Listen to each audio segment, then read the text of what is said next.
सभी प्रभु प्रेमियों को मेरा प्यार भरा राधे राधे। हम इस वीडियो में चर्चा कर रहे हैं पद्मा एकादशी व्रत के विषय में। यह व्रत महाद्वादशी में आ रहा है।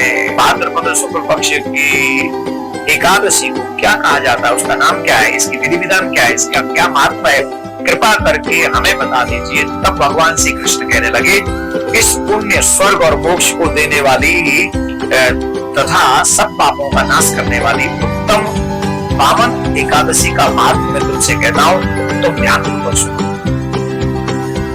यह परिवर्तनी एकादशी जयंती एकादशी भी कहलाई जाती है। इसका यज्ञ करने से, इसका व्रत करने से वाजपेयी यज्ञ का फल प्राप्त होता है। पापियों के पाप का नाश करने वाली यह व्रत है।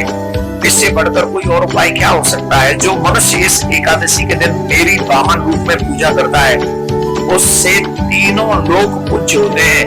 और मोक्ष की इच्छा रखने वाले मनुष्य को इस व्रत को अवश्य करना चाहिए, क्योंकि वही फल देते हैं। जो कमल नयन भगवान का कमल से पूजन करते हैं, वे अवश्य ही भगवान के समीप जाते हैं। जिसने भाद्रपद शुक्ल पक्ष की एकादशी को व्रत किया, पूजन किया, उसने ब्रह्मा विष्णु सहित तीनों लोकों का पूजन कर दिया।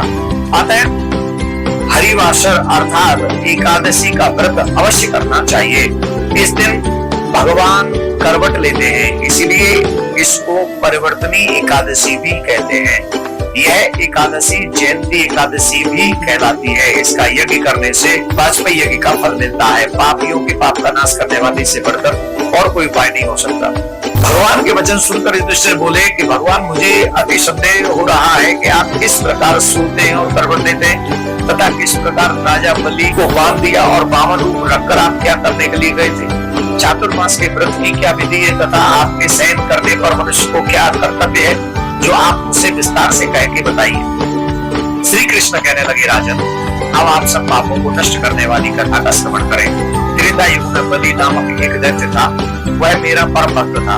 विविध प्रकार से वेद सूक्तों से मेरा पूजन किया करता था और नित्य ही ब्राह्मणों का पूजन तथा यज्ञ के आयोजन करता था। लेकिन इंद्र से द्वेष करने के कारण उसे इंद्रलोक तथा सभी देवताओं को जीत लिया था। इस कारण सभी देवता एकत्र होकर मेरे पास आए। विचार करके मेरे पास पहुंचे। बृहस्पति भी मेरे पास पहुंचे, इंद्र आदि देवता भी मेरे पास पहुंचे और नतमस्तक होकर मंत्रों के द्वारा मेरा पूजन करने लगे। अतः मैंने वामन रूप धारण करके 5वां अवतार धारण कर लिया और अत्यंत तेजस्वी रूप से राजा बलि को जीत लिया। इतनी वार्ता सुनकर राजा युधिष्ठिर बोले कि जनार्दन, आपके वामन रूप धारण करके उस महाबली दैत्य को किस प्रकार जीता। श्री कृष्ण कहने लगे, मैंने वामन रूपधारी बनकर बलि से 3 पग भूमि याचना करते हुए कहा था कि मुझे 3 पग भूमि दे दो। राजा बलि ने इसे तुच्छ याचना समझकर 3 पग भूमि देने का संकल्प मुझको दे दिया और मैंने अपने त्रिविक्रम रूप को बढ़ाकर यहाँ तक कि भूलोक में मेरा पद और भूलोक में जंगा, स्वर्ग लोक में कमर, महलोक में पेट, जनलोक में हृदय, यमलोक में कंठ स्थापन कर शक्ति लोक में मुख को ऊपर तक पहुंचा दिया। सूर्य चंद्रमा आदि सब ग्रह, योग नक्षत्र, इंद्र आदि देवता, शेष आदि सब नाग गणों ने विधिवत प्रकार से वेद सूक्तों से प्रार्थना की। तब मैंने राजा बलि का हाथ पकड़कर कहा कि राजन, एक पद से पृथ्वी, दूसरे से स्वर्ग लोक पूर्ण हो गया, अब तीसरा पद कहां रखूं। तब बलि ने अपना सिर झुका लिया और मैंने अपना पैर उसके मस्तक पर रख दिया, जिससे मेरा वह भक्त पाताल में चला गया। फिर उसकी विनती और विनम्रता को देखकर मैंने कहा कि बलि, मैं सदैव तुम्हारे निकट रहूंगा। और विरोचन पुत्र बलि से कहा। कहने पर भाद्रपद शुक्ल पक्ष की एकादशी के दिन बलि के आश्रम पर मेरी मूर्ति स्थापित हुई। इसी प्रकार दूसरी क्षीर सागर में शेषनागर के षष्ठ पर हुई। हे राजन, इस एकादशी को भगवान शयन करते हुए करवट लेते हैं, इसीलिए तीनों लोकों में स्वामी भगवान विष्णु का उस दिन पूजन करना चाहिए। तांबा, चांदी, चावल, दही दान करना उचित है। रात्रि को जागरण करना अवश्य चाहिए।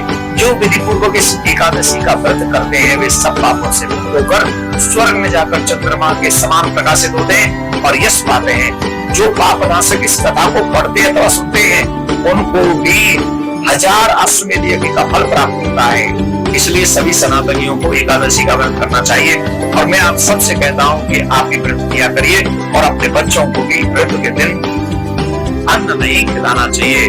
जो बुजुर्ग हैं, जो बच्चे हैं, जो छोटे हैं, अबोध हैं, उनके लिए क्षम्य है। लेकिन एकादशी का व्रत करने से निश्चित हमारे घरों में पॉजिटिव एनर्जी आती है और हमारे घर में भगवान की कृपा बनी रहती है। भगवान आप सबका कल्याण करे। शुभ मंगल हो आप सभी का। राधे।